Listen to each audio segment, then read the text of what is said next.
तुम्हाला? हा आतंकवाद वाटतो? मग लोकशाही वाचवा हा आतंकवाद असेल तर मी आतंकवादी आहे. देश वाचवा, देशाचं संविधान हा आतंकवाद असेल तर मी आतंकवादी आहे.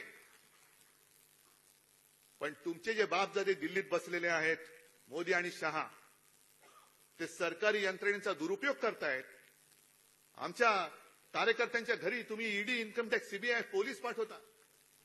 एक गद्दार जो अमोल तुझ्या इकडे ज्यांनी विजय ठापला, तो स्वतः निर्लज्जपणाने सांगतोय की काय करू, माझ्यासमोर मार्गच नव्हता, एक तर तुरुंगात जा नाही तर आमच्याकडे या. भ्रष्ट माणूस. दम दाट्या करून, तुरुंगाची भीती दाखवून तुम्ही पक्षामध्ये घेता, सरकार पाडता, पैशाचा लालूच दाखवता. हा तुमचा नक्षलवाद नाही तर दुसरं काय आहे? हा तुमचा जो काय सरकारी, हा शासकीय नक्षलवाद आहे का? हा नक्षलवादच आहे. सत्तेचा दुरुपयोग करणं, विरोधी पक्ष तोडून टाकायचे, फोडून टाकायचे, चांगली सरकार चाललेली पाडून टाकायची आणि स्वतःच्या पक्षात घेऊन त्यांना मंत्रिपद द्यायची, हा शहरी नक्षलवादापेक्षाही भयानक, हा लोकशाहीची हत्या करणारा हा नक्षलवाद आहे. नक्षलवादी तुम्ही आहात. आमच्यावरती जेव्हा तुम्ही बोटं दाखवता तेव्हा तुमचं कर्तृत्व जे आहे हे काही लोकांनी बघितलं नाही अशातला भाग नाहीये.